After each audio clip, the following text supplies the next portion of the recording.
Bonjour, nous allons poursuivre notre cours de comptabilité des sociétés qui est destiné aux étudiants de la deuxième année du cycle licence fondamentale en sciences économiques et gestion.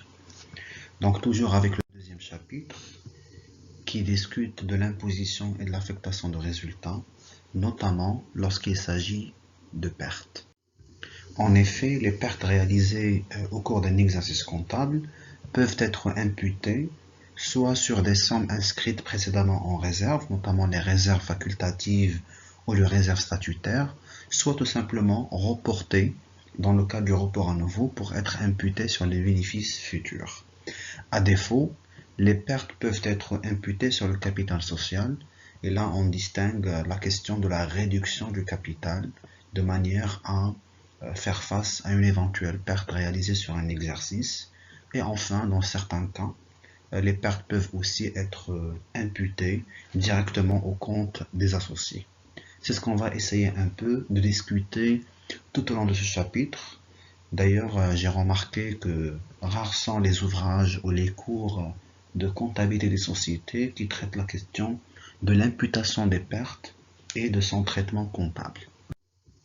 Et il se limite souvent à la question de l'affectation des bénéfices. Donc là, schématiquement, en matière comptable, il y a 4 possibilités de manière à imputer les pertes. La première possibilité consiste à amortir les pertes sur les réserves, notamment les réserves statutaires et les réserves facultatives. La deuxième possibilité consiste à amortir les pertes sur le compte du report à nouveau lorsqu'il est créditeur, et cela signifie que nous avons une somme en attente d'affectation qui peut être utilisée pour faire face à une éventuelle perte réalisée sur un exercice comptable. La troisième possibilité consiste à reporter, à transférer la perte réalisée sur un exercice dans le cadre d'un report à nouveau, et auquel cas il va prendre le statut de solde débiteur. Et en dernier lieu, la possibilité d'amortir les pertes à travers une éventuelle réduction du capital social. Premièrement, lorsqu'il s'agit d'un amortissement des pertes réalisées sur les réserves, la société doit payer quand même une cotisation minimale sur le plan fiscal, souvent à un taux de 0,5% lorsqu'il s'agit des sociétés de capitaux, notamment la société anonyme, et avec un minimum prescrit de 3000 dirhams.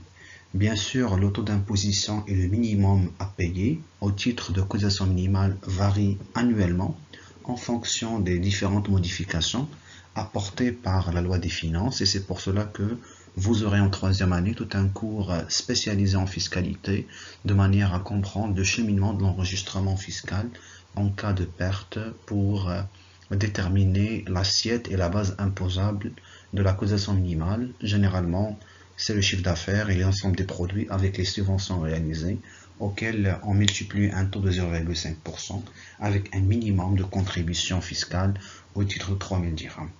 Ce qui nous intéresse en matière de comptabilité des sociétés, c'est l'enregistrement comptable. Et auquel cas, donc en cas de perte, l'entreprise doit suivre 4 étapes fondamentales. La première étape consiste à déterminer la valeur de la cotisation minimale. Et là, on fait référence principalement aux connaissances fiscales, de manière à identifier la base d'imposition en matière de cotisation minimale et d'appliquer le taux d'imposition pour déterminer la valeur de la cotisation minimale à payer. Par la suite, on va procéder à l'affectation de cette cotisation minimale au compte de résultat, et auquel cas on doit solder le compte résultat net de l'exercice par le compte résultat net en instance d'affectation, et à partir de là, ce compte sera quant à lui soldé selon l'option choisie.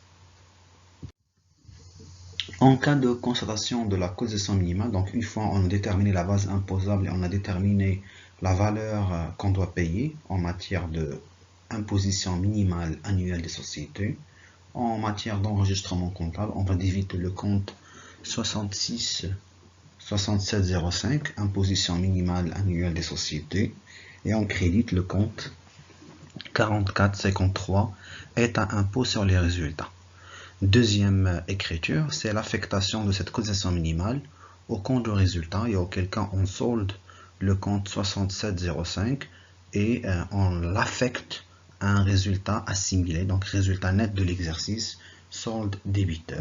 Troisième écriture consiste à solder cette fois-ci le compte résultat net de l'exercice et de le reconsidérer comme résultat en instance d'affectation dans lequel on va imputer à la fois la valeur de la perte réalisée au cours de l'exercice augmentée de la cotisation minimale que l'entreprise est censée verser à l'administration fiscale et à partir de là on va récupérer bien entendu cette perte avec la cotisation minimale en débitant le compte des réserves, que ce soit les réserves statutaires ou les réserves facultatives. Donc ce sont les deux principales réserves qui sont souvent utilisées pour récupérer ou pour imputer une perte réalisée au cours d'un exercice comptable.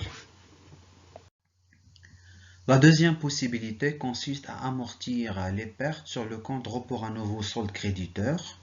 Donc là, comme on avait déjà discuté lors de la première partie de notre chapitre, en cas de bénéfice, l'Assemblée générale ordinaire peut garder une somme en attente d'affectation et qu'on va enregistrer dans le cadre du report à nouveau solde créditeur. Et effectivement, en cas de perte, l'entreprise a la possibilité d'utiliser les sommes comptabilisées ou enregistrées dans le cadre du report à nouveau solde créditeur de manière à récupérer partiellement ou intégralement les pertes subies au cours d'un exercice comptable. Et donc là, schématiquement, on va poursuivre la même procédure en matière d'enregistrement comptable, dans la mesure où on commence par la constatation de la cotisation minimale par le débit du compte imposition minimale annuelle des sociétés et en créditant le compte état impôt sur le résultat. Cette imposition minimale annuelle des sociétés sera soldée par le débit du compte résultat net de l'exercice qui sera par la suite soldé en constatant le résultat net en instance d'affectation par le débit de ce résultat et le crédit du résultat net de l'exercice.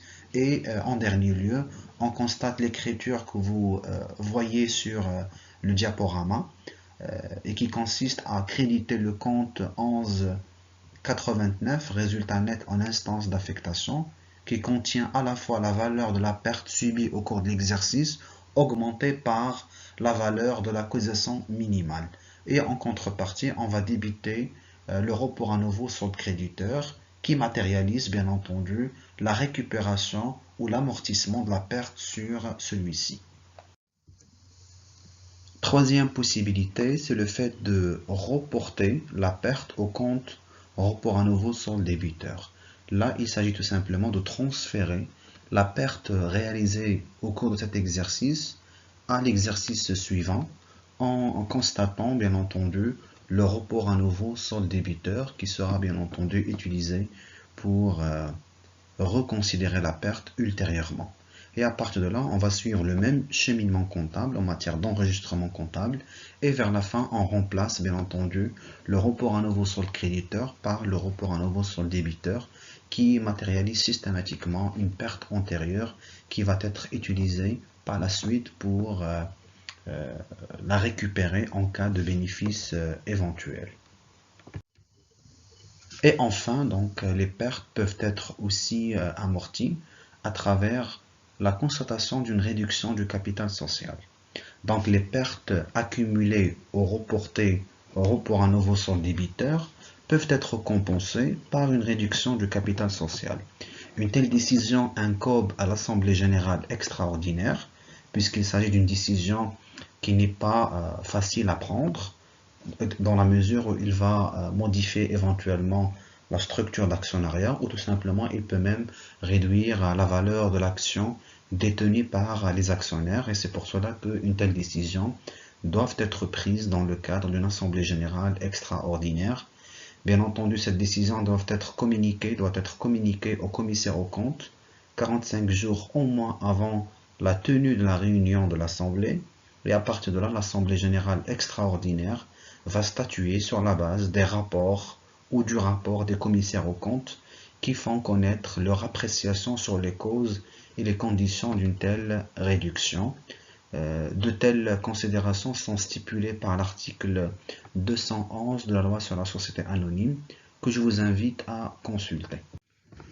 Donc, une fois la réduction du capital social est décidée par l'Assemblée générale extraordinaire, deux possibilités sont envisageables. La première possibilité consiste à maintenir le nombre d'actions composant le capital social, c'est ce qu'on appelle la structure d'actionnariat, et de réduire la valeur nominale de l'action. Une telle perspective permet de garder la même structure d'actionnariat et d'éviter une éventuelle dilution du pouvoir, dans la mesure où chaque actionnaire va garder la même proportion qu'elle avait détenue à la création de l'entreprise, mais elle va accepter de réduire la valeur nominale de l'action. La deuxième possibilité consiste à maintenir la même valeur nominale de l'action, mais en acceptant de réduire le nombre d'actions, où chaque actionnaire va accepter de réduire une partie de sa proportion quant à sa contribution au capital social, tout en gardant la même valeur nominale. Trois possibilités peuvent être constatées au niveau de la réduction. La première possibilité à ce que la réduction du capital soit capable de compenser intégralement la valeur des pertes subies. Deuxième possibilité à ce que la réduction du capital social sera réalisée à un montant inférieur à la perte, ou tout simplement à ce que cette réduction soit réalisée à un montant supérieur à la perte en question. En cas de réduction du capital à un montant inférieur à la perte, les reliquats peuvent être couverts par d'autres options comme le report à nouveau solde créditeur, l'imputation aux réserves statutaires ou facultatives ou tout simplement l'imputation au compte d'associés. Premièrement, donc, lorsque la réduction du capital social est réalisée à hauteur d'un montant qui permet de récupérer totalement la valeur des pertes réalisées au cours de l'exercice, sur le plan comptable, on doit débiter le compte capital social. Donc c'est un compte de passif qui augmente par le crédit et baisse par le débit. Et donc dans la mesure où ce compte va subir une baisse, une réduction de capital, ils doivent être débités. Et en contrepartie, on va créditer le compte report à nouveau solde débiteur, suivant donc la décision de l'Assemblée générale extraordinaire. De la même manière aussi, quand on a une réduction du capital d'un montant inférieur à la perte, donc là il faut débiter le compte capital social de la valeur réduite et constater en contrepartie le report à nouveau solde débiteur. Le reliquat peut être aussi enregistré en fonction de l'option choisie. Par exemple, on peut utiliser soit des sommes qui n'ont pas été affectées et qui sont enregistrées dans le report à nouveau solde créditeur, ou tout simplement choisir aussi d'utiliser une des réserves que l'entreprise accumule sur une période donnée. Et enfin, bien entendu, quand on a une réduction du capital qui est largement supérieure par rapport à la valeur de la perte, là généralement on constate en contrepartie, donc la différence entre la valeur réduite du capital et la valeur de perte matérialise la présence d'une somme, d'un surplus, d'une somme supplémentaire qui est souvent enregistrée dans le cadre des réserves facultatives. Donc voilà, tout au long de cette vidéo, j'ai essayé principalement de vous sensibiliser par rapport à la question de l'imputation et l'affectation des pertes, de manière à vous dire que quand on part du résultat, ce n'est pas nécessairement un bénéfice et que l'affectation ne concerne pas uniquement le bénéfice. Même en cas de perte, l'entreprise doit chercher des mécanismes comptables et parfois même fiscaux pour pouvoir récupérer la perte subie au cours de l'exercice en question. Dans les prochaines vidéos, nous allons essayer d'illustrer toutes ces connaissances, tous ces concepts par la présentation des exercices d'application pour pouvoir assimiler la suite de notre cours. Enfin, n'oubliez pas que vous êtes au centre de nos préoccupations. Si vous avez des questions, des réactions ou des observations, n'hésitez pas à commenter cette vidéo pour pouvoir interagir ensemble. Donc je vous remercie pour votre attention et à bientôt.